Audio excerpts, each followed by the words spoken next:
Hello, this is Brett from Survivalcomms, and we have another antenna tech tip for you.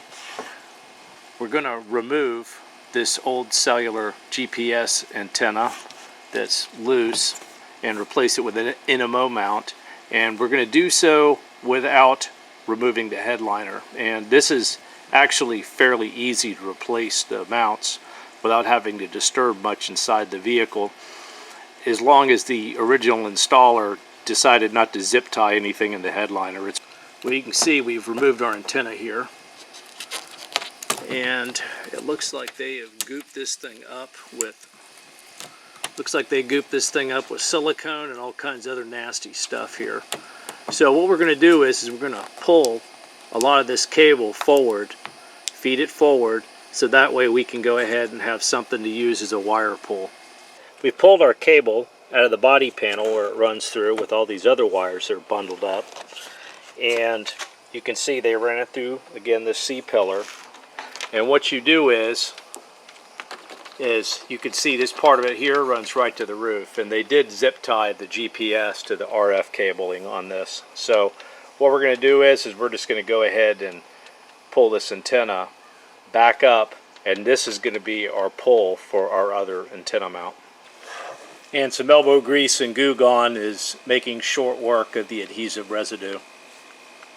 Well, we've got it cleaned up as best we can. We're going to need a little touch-up paint action around there, and cleaned up the rust that was around here from where it had been leaking.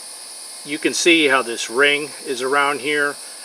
That's generally what happens when you use a hole saw to drill for these antenna mounts, and that's the reason why I use a Greenlee chassis punch. And if you look at my video on installing NMO mounts, that's why I recommend using one of those. But anyway, let's go ahead and start pulling our new mount. So cut your cable off your old antenna and take your old cable, and we're just going to tie the end of our new mount to this cable here and use it for our pull.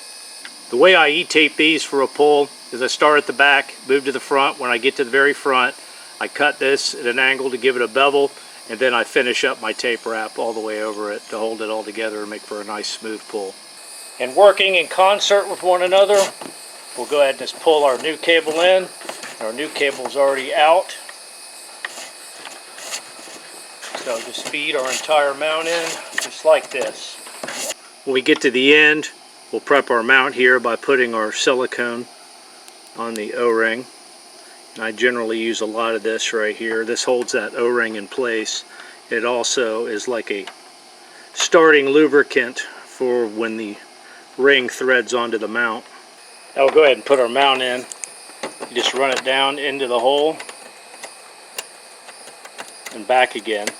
And you can see how you can kind of pull it up here. Just kind of cock it to the side a little bit.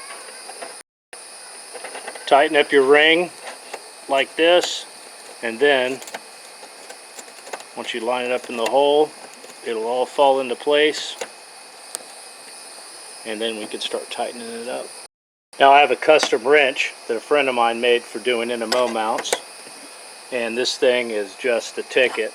And you don't want to drive it down too tight, you just want it snug, and snug is sufficient. I'll go ahead and put our antenna on.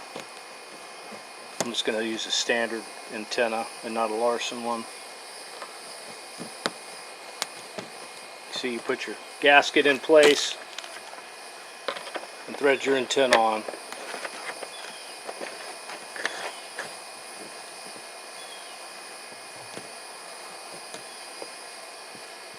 Again, when you're installing these, snug is good.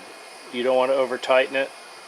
If you're starting to see the lip of the seal kind of cup a little bit and raise on the sides, you know that the antenna is too tight, and you can kind of see how that is prolapsing out. That's also another sign that it's too tight. So back it off, and that right there is just fine. And this is where we pulled our cable from, and all we do is just tuck it back in. So now that we've run it back in here, kick panel back out, we'll just run this underneath this trim and back out through here, and then we'll exit where the other cables exit.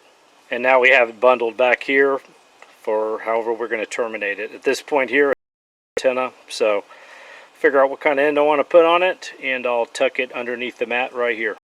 Well, we went from this mess to this in a very short period of time and didn't have to drop the headliner. If you ever find yourself having to replace an NMO mount, just follow the same order of operations. Just spin off that ring, pull it back a little bit, cut the cable, use it as a pull, and pull your new NMO mount back the same way it was fed through there in the first place. And hopefully no one decided to zip tie up in the headliner. There's really no need to do that. And if you're ever doing an install, just always consider that you may end up having to change this out at some point. I hope this helps. This is Brett from Survivalcomms. Till next time.